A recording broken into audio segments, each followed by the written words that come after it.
When we think of slavery, our minds often conjure up images of slave ships crossing the Atlantic, laden with captive Africans. While this horrific chapter undoubtedly casts a long shadow, it is important to remember that the history of slavery in Britain stretches back far earlier, deeply entwined with the nation's very origins. Long before the transatlantic slave trade, the soil of Britain was marked by the footsteps of enslaved people, their stories woven into the fabric of the land. In the chronicles of British history, the Roman conquest of 43 AD marked a turning point, heralding an era of profound transformation. Alongside their legions, the Romans brought with them their customs, their laws, and their system of slavery. Unlike the racially motivated enslavement that would stain later centuries, Roman slavery transcended ethnicity, ensnaring people from all corners of the Roman Empire, including the Britons themselves. Captured in war, sold into servitude by desperate families, or born into bondage, these individuals formed the bedrock of Roman Britain's economy and society. The lives of slaves in Roman Britain were ones of toil and hardship. In the bustling cities they could be found in a myriad of roles, from domestic servants attending to wealthy households to skilled artisans crafting exquisite goods. In the countryside, they labored on vast estates, cultivating crops and tending livestock. However, unlike the rigid, racially defined system of chattel slavery that would emerge centuries later, Roman slavery offered a glimmer of hope: manumission. The formal freeing of slaves was a common practice, and freed individuals could achieve significant social mobility. Some freed slaves in Roman Britain became wealthy merchants or landowners themselves, though they rarely escaped all social stigma associated with their former status. Physical evidence of slavery in Roman Britain includes slave collars, shackles, and restraints found at various archaeological sites. These grim artifacts provide tangible connections to the lived experiences of enslaved Britons during the 4 centuries of Roman rule. With the decline of Roman power in the 5th century AD, the landscape of Britain began to shift dramatically, both physically and socially. Britain entered a new chapter marked by uncertainty and transformation as old structures faded and new powers emerged. This era was soon dominated by the arrival of Germanic tribes known as the Anglo-Saxons, who brought with them their own customs, beliefs, and systems of rule. While the Romans departed, the institution of slavery remained deeply rooted in society, albeit in a transformed form that adapted to the new social order. The sources of slaves in Anglo-Saxon England were diverse. Warfare between competing kingdoms generated captives who could be enslaved. Economic hardship led some Britons to sell themselves or family members into bondage, particularly during famines. Historical records and later ecclesiastical prohibitions confirm that parents sometimes sold their children into slavery during times of extreme deprivation. The Anglo-Saxon legal codes, such as those of King Aine of Wessex, contain provisions regarding self-sale and the sale of children, indicating these were recognized, if regulated, practices. By the 8th century, Anglo-Saxon England had developed a significant slave trade. Port towns like Bristol and London hosted slave markets where captives, often Irish, Welsh, or from other Anglo-Saxon kingdoms, would be bought and sold. This trade extended beyond Britain's shores, with English merchants transporting slaves to markets across the North Sea and even into the Mediterranean. The practice became so associated with the English that in some regions the term Angli became synonymous with slave traders. The emerging Christian church held complicated positions regarding slavery. While not condemning the institution outright, ecclesiastical authorities increasingly discouraged enslaving fellow Christians and promoted manumission as a spiritually meritorious act. Wills from the period often include provisions for freeing slaves, suggesting that slave ownership was common enough among the wealthy to make such bequests significant. The relative peace of Anglo-Saxon England was shattered in the 8th century AD with the arrival of Viking raiders from Scandinavia.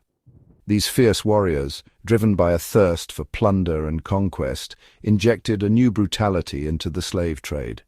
Viking raids terrorized coastal communities, with men, women, and children seized and sold into slavery in far-flung corners of the Viking world. Norse raiders specifically targeted settlements for valuable goods and captives, with monastic communities particularly vulnerable to these raids. The Anglo-Saxon Chronicle records numerous instances of mass enslavement following Viking attacks. The establishment of the Danelaw in northern and eastern England created new political realities where Scandinavian practices regarding bondage merged with existing Anglo-Saxon institutions. The Norse term thrall entered the vocabulary to describe slaves in these regions, indicating the cultural impact of Viking settlement on slavery practices. Dublin, under Viking control, emerged as a major hub in an extensive slave trading network that connected the British Isles with Scandinavia, the Mediterranean, and the Islamic world.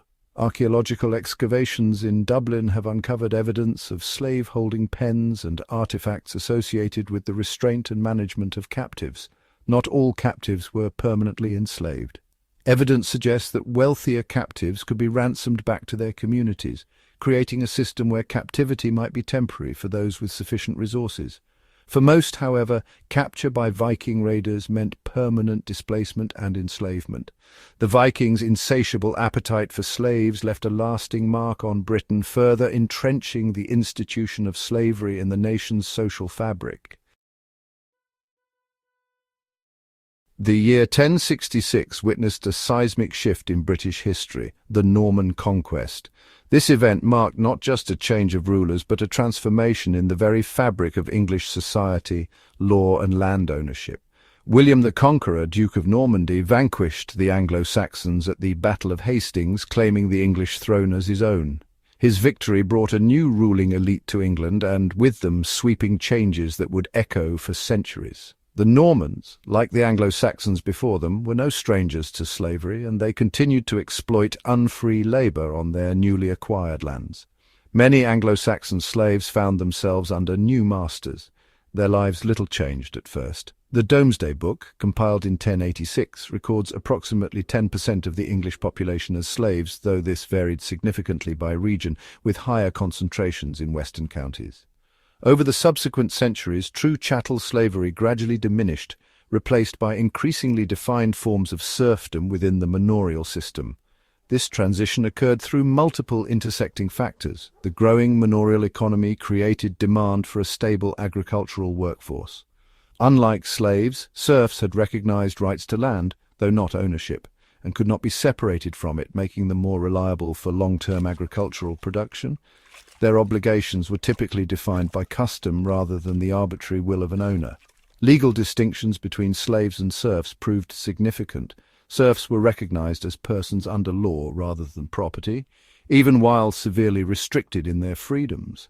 They could marry, maintain families, inherit property, and even bring legal cases in limited circumstances. Their obligations to lords were increasingly standardized through labor dues and payments, rather than complete ownership of their person. The Church's influence grew more pronounced in opposing the enslavement of Christians. Church councils repeatedly condemned the slave trade, though not the institution of serfdom itself. Manumission of slaves became increasingly common, particularly in wills and as acts of piety, accelerating the decline of true slavery. By the 14th century, traditional slavery had largely died out in Britain, replaced by the feudal system of serfdom. The Black Death, a devastating pandemic that swept across Europe in the mid-14th century, further weakened the institution of serfdom. The massive loss of life caused by the plague created a shortage of labour, giving serfs more bargaining power and leading to the gradual erosion of feudal obligations.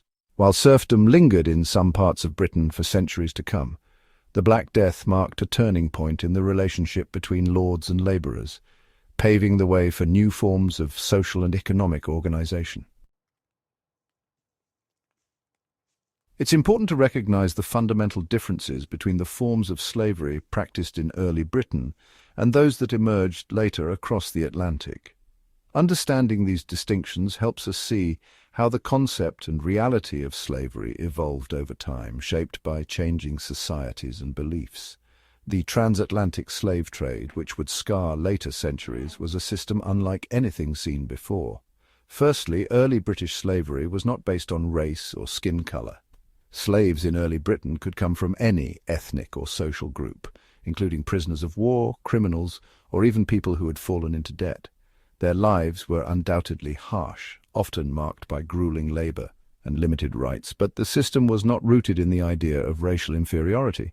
Importantly, their status was not necessarily hereditary, meaning that being born to a slave did not automatically seal one's fate. Children born to slaves did not always inherit their parents' unfree status, and there were legal and social pathways for some to gain freedom.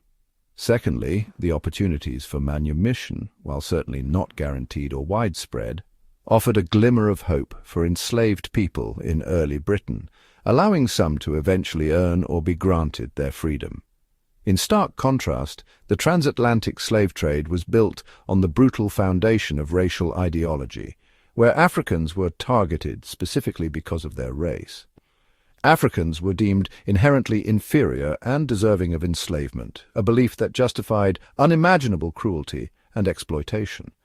Chattel slavery, the dominant form of slavery in America and the Caribbean, was hereditary and absolute, condemning not just individuals but entire generations of Africans and their descendants to a life of forced labor with little hope of escape or freedom. Unveiling Britain's forgotten slavery history is not merely an academic exercise, it is an essential step in understanding the complexities of the nation's past and its enduring legacy. By acknowledging the long shadow of slavery, we gain a deeper appreciation for the struggles of those who fought for freedom and justice throughout British history. Moreover, it allows us to engage in honest conversations about the enduring consequences of slavery, from economic disparities to racial prejudice that continue to shape British society today. Only by confronting the uncomfortable truths of the past can we hope to build a more just and equitable future for all.